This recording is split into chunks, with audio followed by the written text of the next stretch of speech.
آقای احمدی آمدیم جمعه بازار.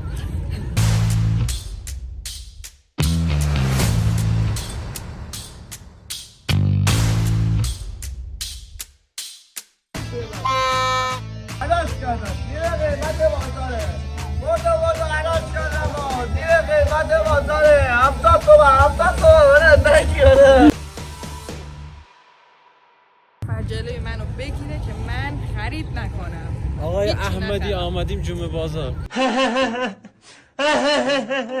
تفریح رندوم و سالم ما به جای کافه های لاکچری و خفن و فلان کجاست؟ جمعه بازار. جدی میفرمایی؟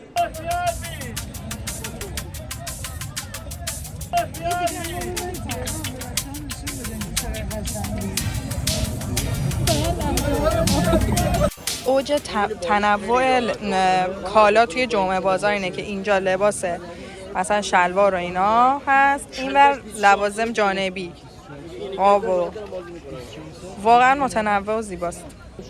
سینا یه چیزی میخواست که من براش نخریدم. کدوم دسته بازی رو میخواد اینا؟ گفتم تولدت برات میخرم ولی 4 ماه دیگه خجالت بکش.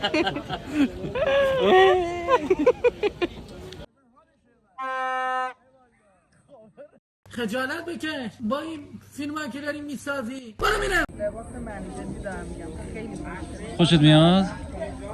آره برام بخره. بذار پولامو جمع کنم. سینا اون شلواره رو بخرم شلواره که بلوزرم من بخرم. خیلی قشنگه. تولدت میام مثلا. این مسیر انقدر خوبه. لباس‌های زیبا. جواهری در قصر.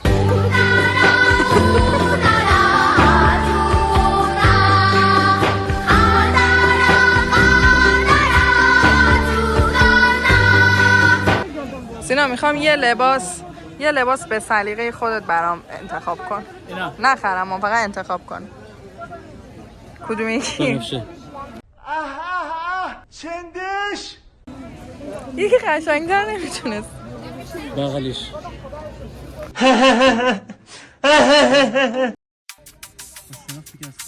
فکر نکنم. نه نمیدونم. الو تو داری کم کم آماده میشی برای پول خرج شدن. یکی جلوی منو بگیر. نه بیا بریم شالتو بزن. اصلا نباشه قصه.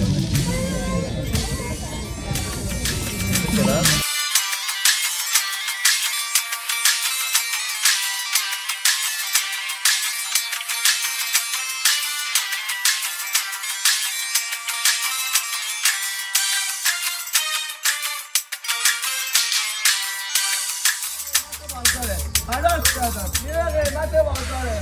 بودو علاج کردم زیر قیمت بازاره. 70 تومن